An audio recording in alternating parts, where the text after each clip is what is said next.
Good evening and welcome to the Coon Rapids City Council meeting for Tuesday, September 15th, 2020.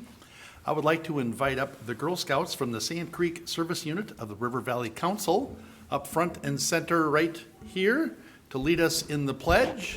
And if everybody could rise. We'll go on your mark. Allegiance to the flag of the United States of America and to the republic for which it stands, one nation under God, indivisible, with liberty and justice for all. Thank you.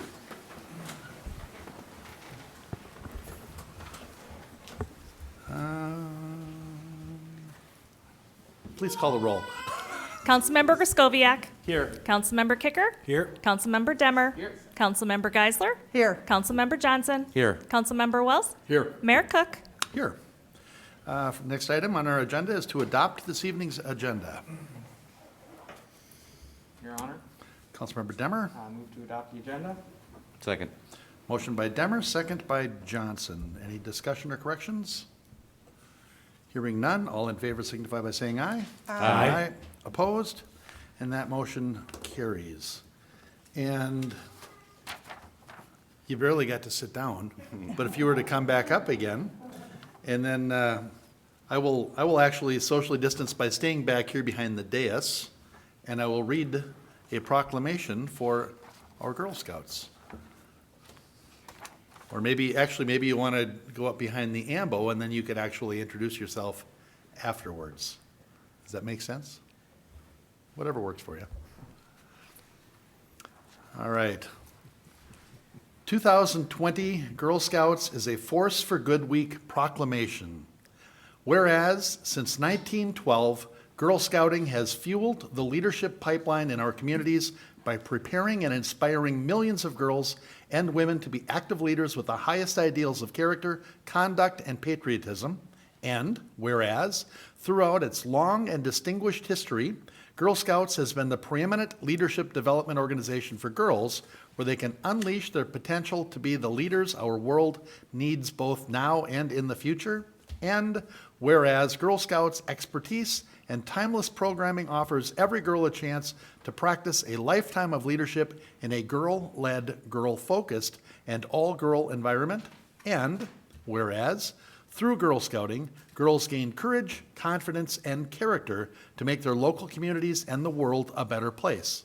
And whereas, girls get exposure to new experiences in science, technology, engineering, and math, STEM, the outdoors, and entrepreneurship through Girl Scouts' unique programs. And whereas Girl Scouts are a force for good during the global COVID-19 pandemic, they've stepped up to serve their communities by creating and distributing face masks to keep people safe, donating cookies to support essential workers, and volunteering to feed those in need. And whereas 28,000 local Girl Scouts members and 12,500 volunteers will be celebrating 108 years of this American tradition and its contributions to the community. Therefore, I, Jerry Cook, by virtue of the authority vested in me as mayor of Coon Rapids, I do hereby applaud the commitment Girl Scouting has made to America's girls and proudly proclaim the week of September 14th through 18th, 2020, to be Girl Scouts is a Force for Good Week, proclaimed this 15th day of September 2019. Congratulations, and if you could maybe just introduce yourselves. Start wherever. My name is Paige, and I'm a Girl Scout ambassador for Troop 14071. My name is Bellman. I'm also from Troop 14071 and as well an ambassador. Awesome. Hi, do you want to tell us who you are? My name is Levy. Okay. So I have a question for you. Whoever wants to field this. So you handed me this canister of these really nice looking, and they smell like mint, something or another, but they don't look like traditional Girl Scout cookies, are they? No. Much quick to the mic, please. No, these are our fall product, and we mainly sell them to family members, and the one that you're holding is like a chocolate and mint. like bark piece. Oh. And they were quick to point out they're all individually wrapped and here for sharing. So I won't close them again. Yeah, pass them around. The sharing idea. The sharing idea, yeah. All right. I thank you very much for coming. Do you want a picture or what do you want to do? Okay, all right. I'll bring the thing around. It was 2020. 2020, what did I say? 2019. 2019, really? Well, Wishful thinking. good. Just wanted to check.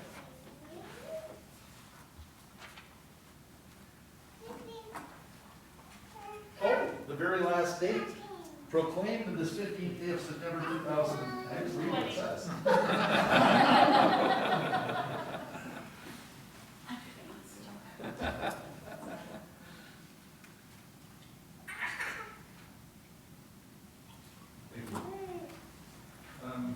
Yeah, Will you fix it? Yeah, we will. Okay, we'll fix this and get it out to you.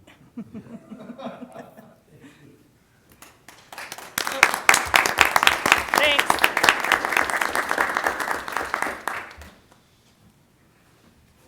First picture of me in a mask.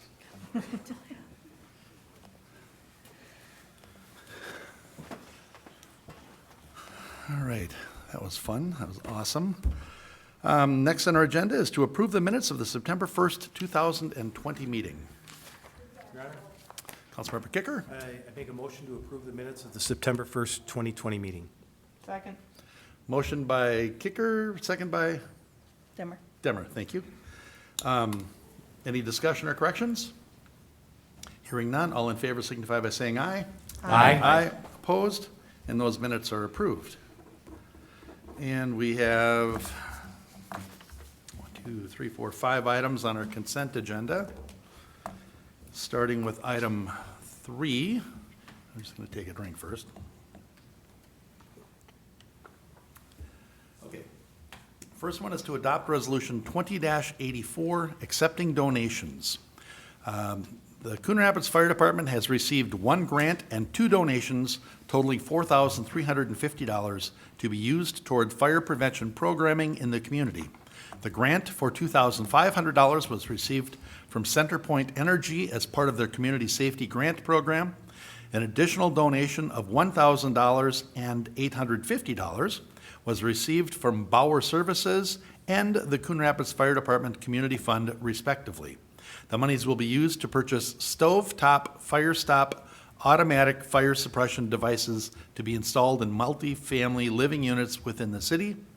The Stovetop Fire Stop Fire Prevention Initiative places 2 small automatic fire suppression canisters under the kitchen range stovetop cooking hood in each apartment unit within a building.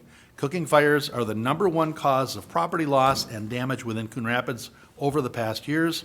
Preventing a cooking fire from spreading to the surrounding cabinets and combustibles found in a kitchen will save lives and property in our community. And there's some really good videos on those. If you ever get a chance, they are very impressive how they put those fires out. So this is a very worthwhile initiative.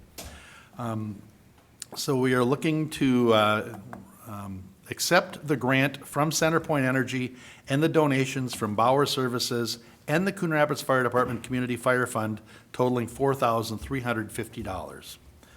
The next item on our consent agenda, which is item 4 this evening, is to adopt Resolution 20-80, establishing new polling location for Precinct 5-4.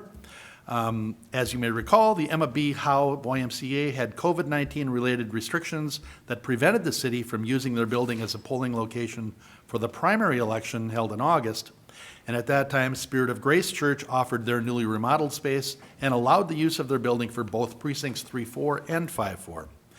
Staff is very grateful, we are all very grateful, to the leadership and congregation at Spirit of Grace for their willingness to accommodate the community by allowing use of their building for 2 voting precincts for the primary election during unprecedented times. The space was adequate for a primary election voter turnout, but it is not conducive to general election voter turnout. And the clerk's office has been informed by the Emma B. Howe YMCA that their building will again be allowed to accommodate a polling location in time for the general election on November 3rd, 2020. All registered voters in Precinct 5-4 will receive a postcard in the mail indicating that they now vote at Emma B. Howe YMCA for the general election. So this is just a return to where we were. So we're looking to adopt Resolution 20-80, a resolution establishing polling location for Precinct 5-4 at Emma B. Howe YMCA, 8950 Springbrook Drive Northwest. The next item on our consent agenda, which is item 5 this evening, is to reaffirm the approval of Resolution 20-70 as part of planning case 20-12, Egret Station 10122 Egret Boulevard, Reprise design. At the September 1st, 2020 City Council meeting, Council approved the planning case 20-12 preliminary plat and Resolution 20-70 granting final plat approval with conditions. Although Resolution 20-70 was mentioned in the original memo and Council moved to approve it, the actual resolution document was inadvertently not attached. So we are being asked to formally adopt that resolution. So we're looking tonight to affirm the approval of Resolution 20-70, granting final plat approval for Egret Station to plat a 1.03 acre parcel into one commercial lot as part of planning case 20-12. And then item 6, the next item on our consent agenda, is to approve a Therapeutic massage enterprise license for Cornerstone Massage Studio LLC, 277 Coon Rapids Boulevard, Suite 410. Ms. Krogstad has paid the background investigation and license fee for a Therapeutic massage enterprise license. She has also provided proof of the required liability insurance and been approved through the police department's background investigation. So we're looking to approve the issuance of a Therapeutic massage enterprise license for Cornerstone Massage Studio LLC, located at 277 Coon Rapids Boulevard, Suite 410. And then item 7, which is the last item on our consent agenda, is to adopt Resolution 20-83, calling for a public hearing to vacate a public roadway easement. We're being asked to consider the resolution to set a public hearing for a street vacation in the Port Riverwalk area. On February 24th, 2020, the city's Housing and Redevelopment Authority sold its Port Riverwalk redevelopment site to Centra North LLC for construction of a 136-unit detached townhome development. Since that time, development work has commenced as planned, including installation of much of the public infrastructure and construction of several housing units. At the time of closing, the HRA retained ownership of 2 small areas of the overall site because of ongoing title proceedings related to these areas. Additionally, the title company retained escrows totaling $220,000, which will be released to the HRA when the title proceedings are complete and the parcels can be conveyed to the developer. This arrangement was memorialized in a purchase agreement amendment approved by the HRA on August 20th, 2019. Since it was expected at that time that resolution of these title matters would extend beyond the closing date for the remainder of the site. One of these areas corresponds to the right-of-way for the former location of Zilla Street, which has been relocated. Staff requests the council adopt a resolution to begin the process of vacating Zilla Street. A vacation petition may be initiated by the city council upon adoption of a resolution by 4/5 majority. The resolution calls for a public hearing on November 4th, 2020 for council to consider this vacation. So we're looking to adopt Resolution 20-83, which calls for a public hearing on November 4th, 2020 for a vacation of public roadway easement. I like that, though, the area formerly, I feel like it's a street formerly known as Avocet that's now Zilla, and this is the old Zilla site. So, Mr. Mayor, Councilmember I'll Geisler. move the consent agenda. Second. Motion by Geisler, second by Wells. Discussion or corrections or questions? Mr. Mayor, Councilmember I'd Griscoviac? just like a clarification, a question on consent agenda 7, this last one that you just talked about. The $220,000 that was retained by the escrow company, when that's released, Is that retained by the HRA, or does that move into the Centra agreement? That was my question, or clarification. Mr. Mayor. Mr. Fernelius? Councilmember Griscoviac, that would go to the HRA. That's part of the land sale proceeds that we did not receive as a result of being unable to convey the underlying property. Okay, I figured that, just want to clarify. Thanks. All right, we have a motion and a second. Any other questions or discussion? Hearing none, all in favor signify by saying aye. Aye. Opposed? And the consent agenda is adopted. We are up to old business, and that is item 8, to consider adoption of Ordinance 2236, adopting the 2020 Minnesota State Building Codes. The topic of increased cost to home buyers, homeowners, and building owners was researched. Okay, that must have been a question that came up last time. And it was determined that some changes do increase costs. These costs were also found to offset the time and expense of design and review of construction documents by providing a uniform statewide standard. Overall, there are some increases for certain chapters of the latest model codes. Many changes are editorial, such as renumbering of code sections or deleting code sections that are not necessary in Minnesota's climate. There are no meaningful or substantive changes presented while these latest versions were under review by the Construction Codes Advisory Council. And Mr. Brady is here this evening if anybody has a question on this. Councilmember Demmer. I just want to say thanks, because when I read through it, it looked like the changes weren't big enough that Mr. Himmer will be able to use that as an excuse for an overrun. So thank you for that. Very nice. Okay, then. So if this otherwise seems decent, maybe somebody wants to move it. Your Honor. Councilmember Demmer. Move adoption of Ordinance 2236, approving the update to use the 2020 Minnesota State Building Code. Second.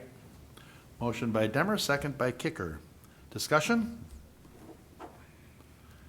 Hearing none, all in favor signify by saying aye. Aye. Opposed? That motion Brody carries. raised his hand for Mr. Brody, I saw a flash of a hand, and I thought, well, maybe Mr. Brady wanted to actually talk to us. Mr. I might not have Brody. been quick enough because we just approved the motion, but the motion also included, and I think we can probably do that we'd provide for summary publication of the ordinance, so. Mr. Demmer, did your motion include as adopted by the state of Minnesota and requests authorization for summary publication? Yes. Okay, and your Please second included summarize the that? publication. I must have not heard that. Thank you. Thank you. I apologize. It's the mask.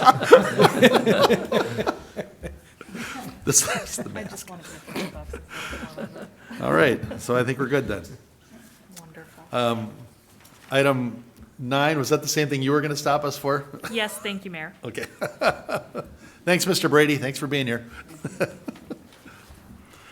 Item 9 is to consider resolutions 20-77 and 20-78, appealed miscellaneous 2020-1 levy of assessments. So let's see, the appeal letters can be reviewed by accessing the board agenda packet here. If you need information concerning that agenda, please contact the city clerk. Anything you want to add to this? Anybody want, Mr. Brody? I would just note that we did hand out an extra memorandum. There was a couple of recommendations that were not included or not correct in the original memo, and so Okay, that one that was handed out more accurately reflects what the Board of Adjustments is recommending. okay. Okay. So this is the one we'll be acting on then.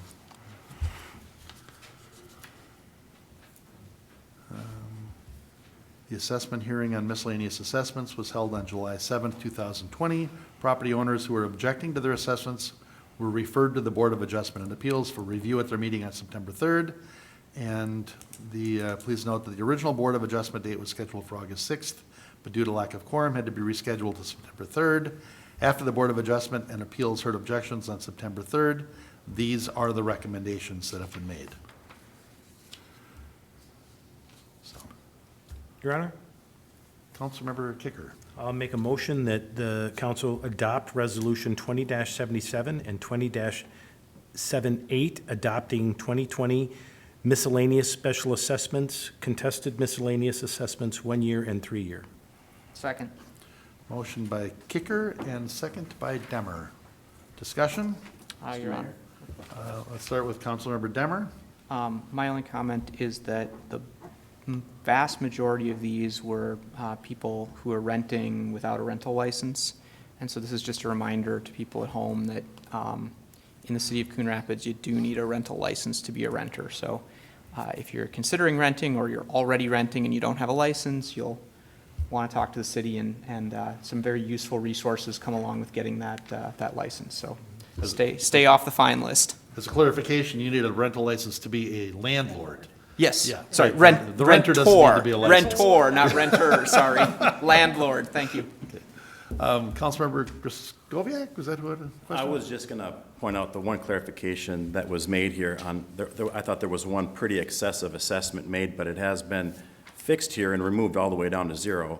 If you looked through those, there was some extenuating circumstances on that one, and so I just wanted to applaud the staff for looking into that and getting that reduced to where they did.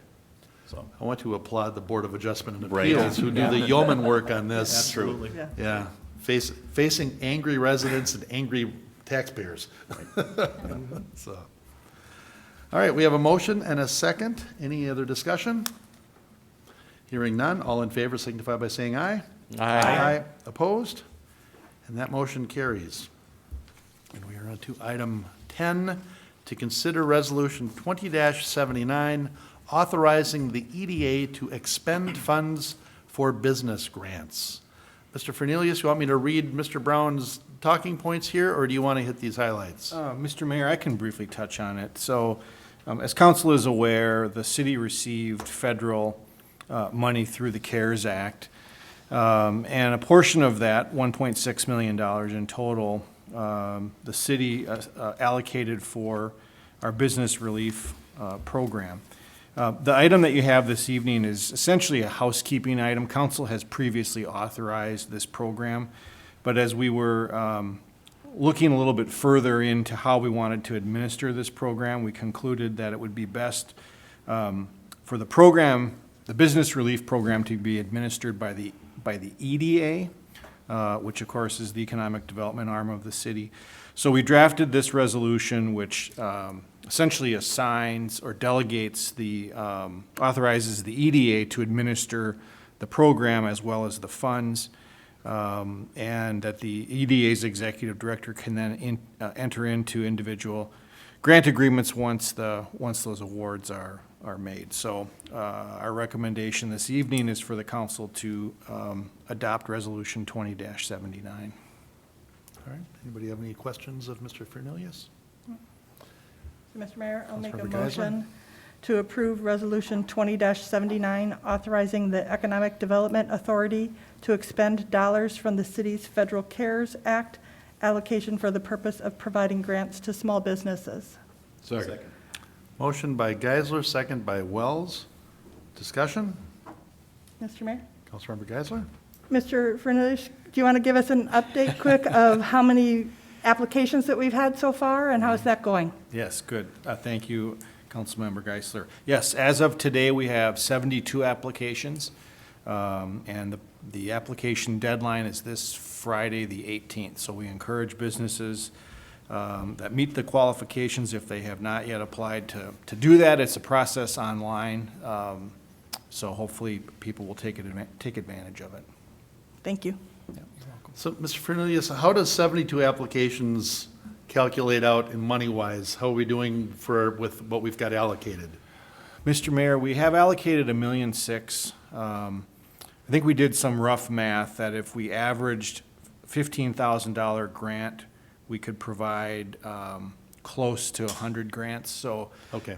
If this plays out, by the end of the week, if we get close to 100 applications, we should potentially use the full allocation, but I don't think we'll be oversubscribed.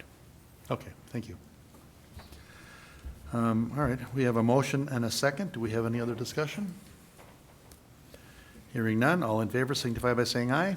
Aye. Opposed? And that motion carries.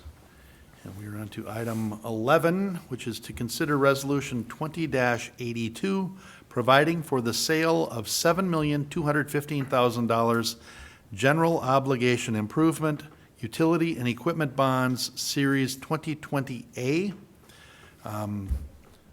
Ms. Hanson, do you want me to read your discussion down here, or you're already ready to go, aren't you? I am ready to go. All right, tell us about it. Yes, Mayor Cook, Council, we're proposing to sell $7,215,000 of bonds, as you indicated. Some of them will be to pay for the 20-1 and 20-2 street reconstruction, the 2020 fire engine that's being purchased, and also to cover the water revenue, for the infrastructure portion of the street reconstruction. On October 7th, Nick Onhat from Ehlers will be here to present the results of our sale. The proposed levy on this issue will be approximately $327,000. This is based on an assumed interest rate of 0.996, slightly less than 1%, which is very, very good. We wanted to get these issued as soon as we could so that we could take advantage of these low interest rates right now. And I guess I'll take any questions. All right, anybody have any questions of Ms. Hanson?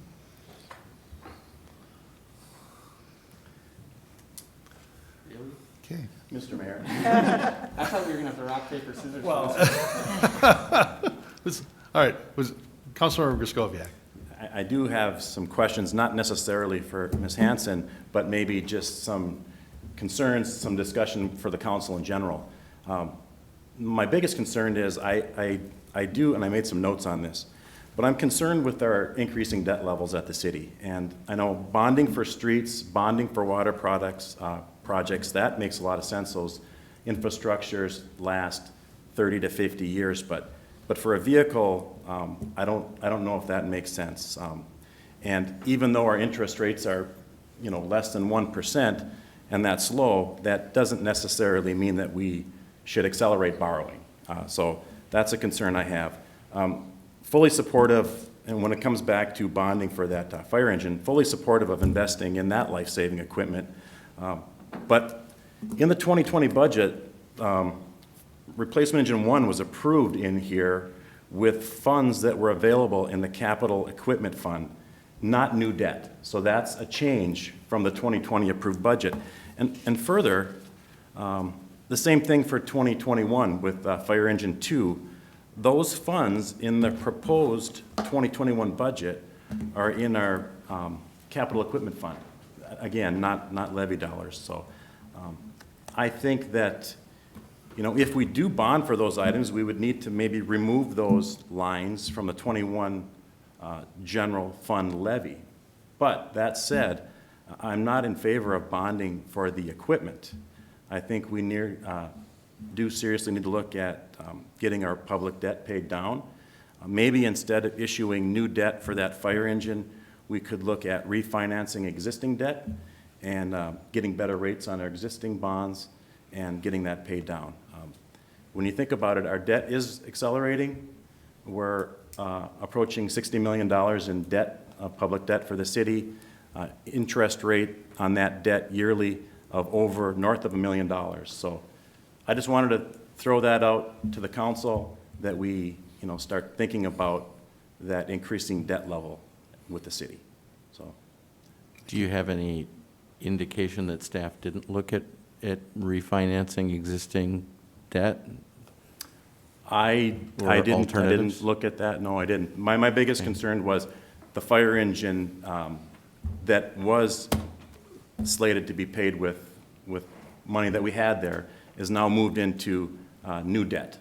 So, and I know we talked about potentially doing that, but I didn't think that we would rewrite the approved 2020 budget to do that. Okay. Mayor, Council, I can provide some context to a couple of those points. So with regard to the fire engine, yes, a year ago we anticipated that this fire engine for 2020 would be paid through the Capital Equipment Fund. As we were going through the 2021 budget process, given the load we saw for 2021 in the need for some cash infusion essentially to pay for what we need in 21, we decided that based on the fact that interest rates were so low now, and it's a known quantity, it made sense that two of those fire trucks was gonna need to be paid for either through equipment certificates or in this case bonding, because the interest rates, as Francine just mentioned, the finance director just mentioned, are around 1%. And so given that, we thought it made sense to lock that in 2020, and then in 2021 pay cash, so to speak, for the other fire engine. And so we sort of accelerated one side of that and then delayed the other piece into 2021.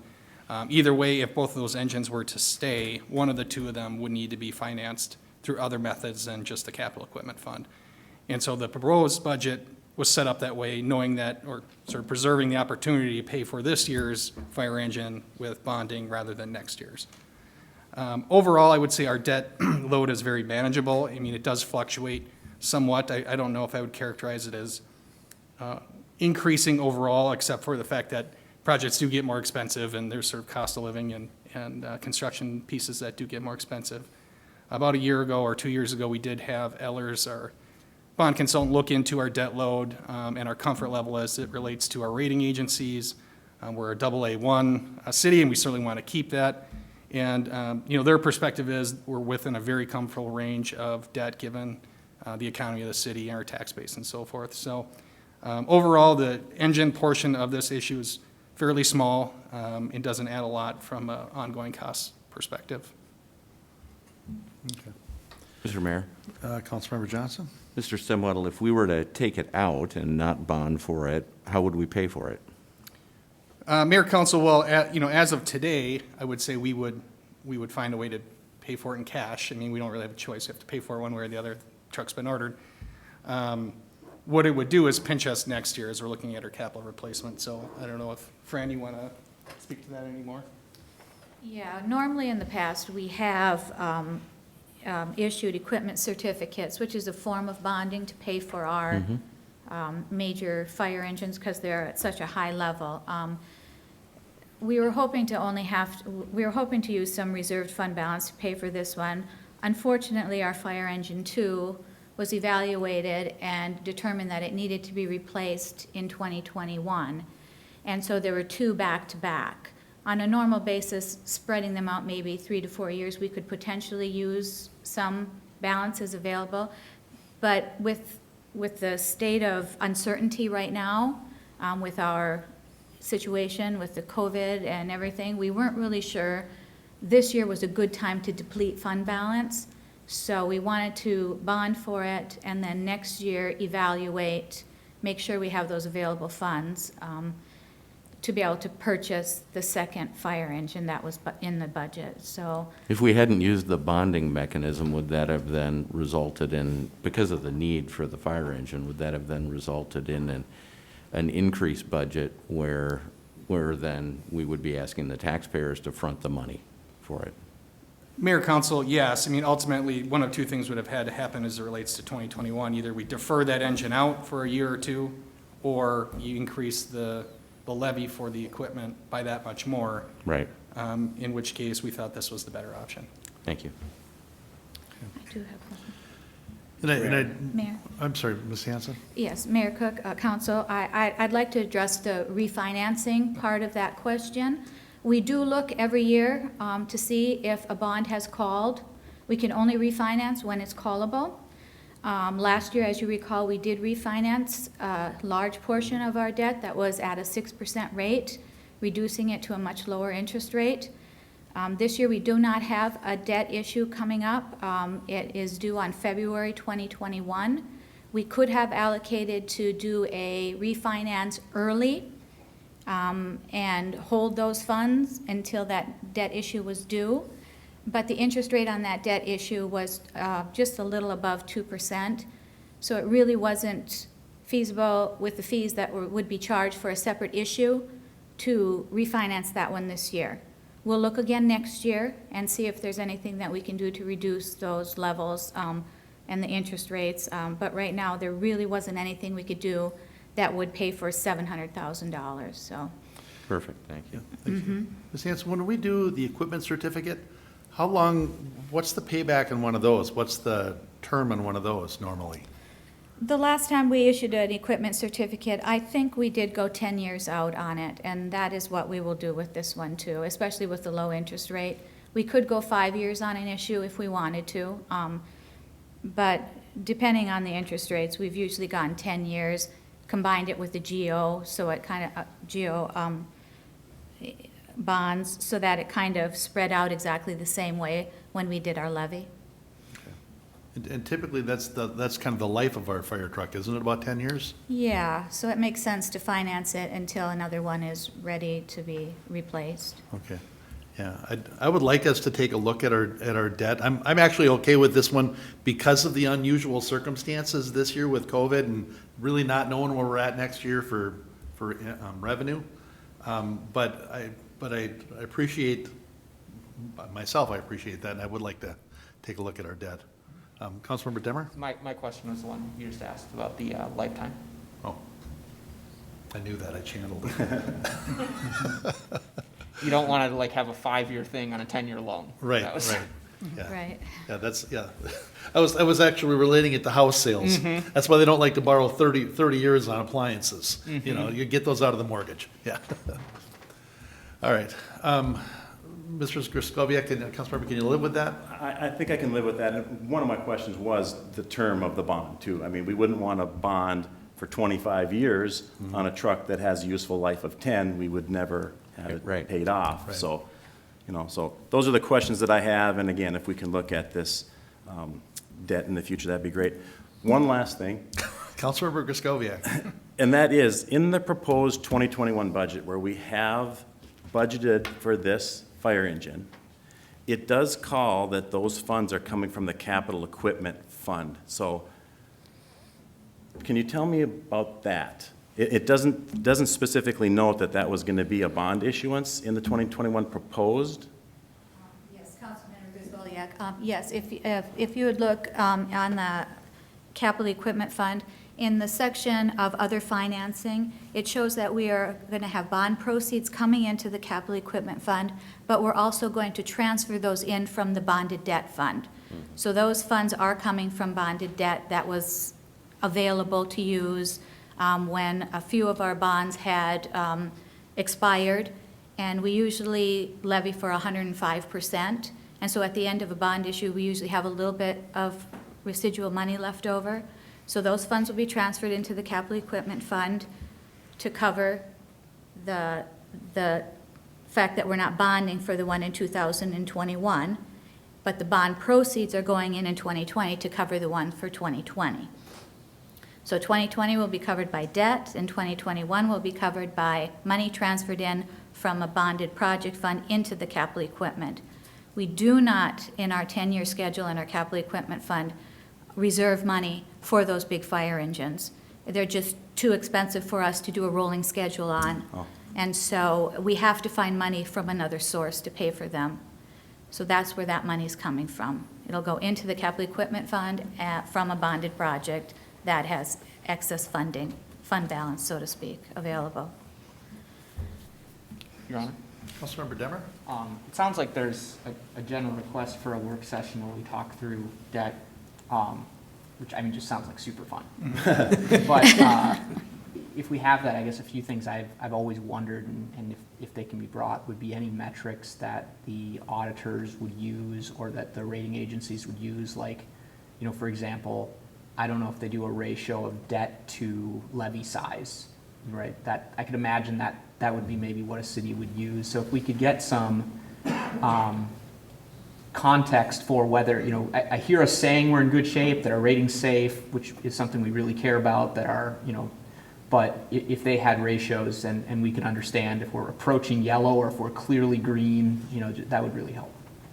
Yeah, Mayor, Council, we can certainly have that conversation, and some of those metrics are available in terms of the way Ellers, our finance consultant, would present that. And so some of that will just be an update of some of the information that was provided a couple of years ago. I think it was in that time frame. And they did kind of have a general span of, if your ratio is X% to X%, and if you're on this side, it's more of a red light, yellow light, that sort of thing. So I think they can update information. We can get that out to council. Thank you. All right. So we're back to item 11, and it'd really be awesome to have a motion now then. Your Honor, Councilmember Demmer? I'm going to move the authorization of Resolution 20-82, providing for the sale of $7,215,000 of general obligation improvement, utility, and equipment bonds, Series 2020A. Second. Motion by Demmer, second by Geisler. Discussion? People beat that one to death, I think. All in favor? Your Honor, I just say that any workshop on this would be good in January. Of course it would. This coming January. Okay, we have a motion and a second. All in favor signify by saying aye. Aye. Opposed? And that motion carries. Item 12 is to consider Resolution 20-81, approving MnDOT contract number 1036955, Cooperative Construction Agreement for Trunk Highway 610 and Coon Rapids Boulevard signal replacement. I can just read Mr. Hansen's notes here. MnDOT has prepared plans and specifications for a 2021 project to replace the existing traffic signal and construct ADA improvements at the eastbound off-ramp of Minnesota 610 at County State Aid Highway 3, Coon Rapids Boulevard. The ADA improvement work will require relocation of a city-owned fire hydrant on Coon Rapids Boulevard. City staff have been in contact with MnDOT throughout the planning process and provided feedback and city specifications for work on or around city-owned utilities. And MnDOT plans to accept bids in October and will administer the project. The attached cooperative construction agreement details items such as construction inspection, cost participation, and future maintenance responsibilities. The city's estimated share of the costs of the contract is $14,933.53. Funding for this project will come from the Water Fund for the hydrant relocation work, estimated at $9,025.90, and the Streetlight Traffic Signal Fund, 503, for the associated signage and EVP system, estimated at $5,907.63. Council have any questions of Mr. Hammer on this, or what's your direction? Your Honor, Councilmember Kicker? I make a motion that the council approve Resolution 20-81, authorizing MnDOT contract number 1036955, a cooperative construction agreement with MnDOT and Anoka County, and further authorizing the mayor and city manager to execute the agreement. Second. Motion by Kicker, second by Demmer. Discussion? Hearing none, all in favor signify by saying aye. Aye. Opposed? And that motion carries. And we are at the open mic public comment portion of the meeting. Is anybody here to address council for open mic this evening? All right, seeing none, we'll move on to the open mic report from the last meeting. And we had Ms. Kaylee Moksnes from Bittersweet Street over by Riverwind. Had a concern of many neighbors for boisterous park use in the evening, causing an unreasonable disruption to the peace of the neighborhood. The complaint for activity in the park specifically was of evening basketball games that apparently have included players using foul language, playing loud music, and garbage being left behind once they leave. While increasing police presence and taking enforcement action related to illegal conduct is always an option, the police department is choosing to pursue a mediation strategy between neighbors and the players by using community volunteers.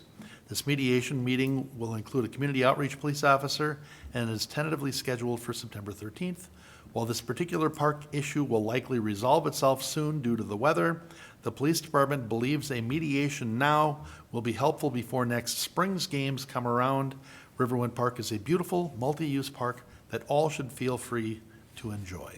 And this was just for informational purposes only, and we are up to other business.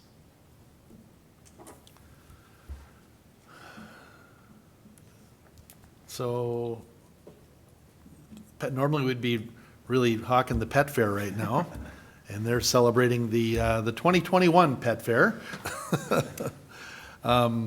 Anything coming up, Mr. Stemwedel? Anything you want to share? Yeah, Mayor, Council, unfortunately, not really. It's, you know, a lot of these events, of course, require lots of groups of people in the same place at the same time, and given our role, most of those things have been canceled. One thing that I did want to highlight that we plan to announce tomorrow is the change in our approach to night-to-night that we informed council about last week. And for similar reasons with regard to the pandemic, some protection for our police and fire staff that are heavily involved, and for just some practical reasons that, you know, it's going to be dark at 7 o'clock come October 6th. We decided to pivot and go with a virtual night-to-night option where we wouldn't have staff going out to communities, but we'd focus on some demonstrations and things like that of the police department, and Brad can certainly add more information to this. But we haven't sent that announcement out yet. We would plan to do that tomorrow to let those folks know who registered, and which registrations were down significantly, as you can imagine. Let them know what the new plan is. And, you know, if folks choose to gather anyway, they certainly have that option. We would recommend they do that within the state guidelines, but if they want to get together and, you know, have ice cream or do whatever you might do in the fall hot, apple cider perhaps would be better at that point. But just that there wouldn't be that same connection to the police and the typical night-to-night festivities. So did I miss anything, Chief-wise, related to that?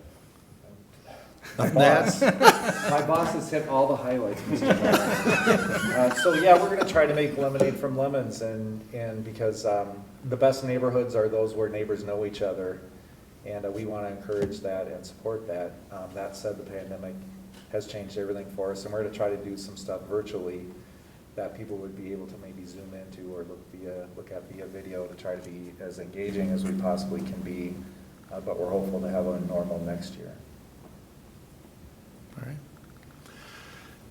Sorry, I was listening to Steve back there trying to turn the gain up to pick you up, and let's see if both your mics are laying down.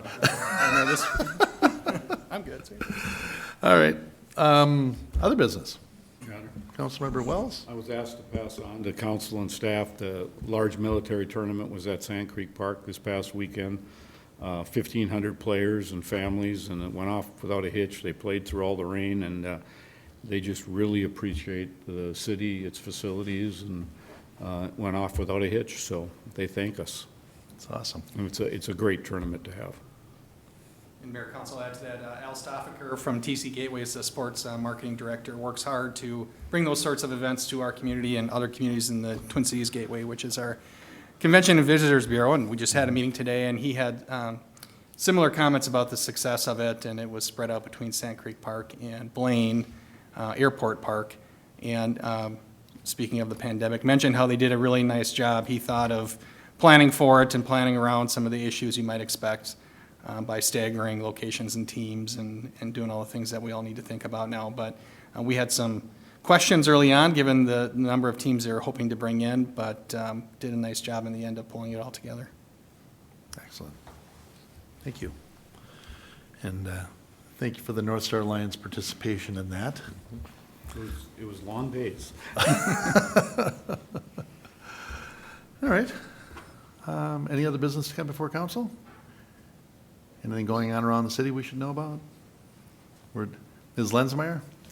Mr. Mayor and council members, absentee voting in person begins this Friday, September 18th for the general election. All right. How are you doing for election judges? Mr. Mayor, I hesitate to say this out loud, but we are doing well. We've had a great interest in the last week or two. We've had over 40 people asked if we need help. So we are doing really well right now. That is excellent. That is great news. That's the first time I can ever remember you saying that. Mr. Stemwedel? Mayor, Council, I should have mentioned as a part of our discussion in night, we are planning to hold the city council meeting still on that Wednesday, the 7th, because there are a number of things in motion that are already sort of pointing to the 7th as it relates to things coming down the pike. And there's a number of staff folks that would typically participate in the city council meeting, whether it be at CTN, the chief, otherwise, might be otherwise busy that evening. And so we're suggesting to keep the council meeting on the 7th so that we can all participate and unite tonight virtually. All right.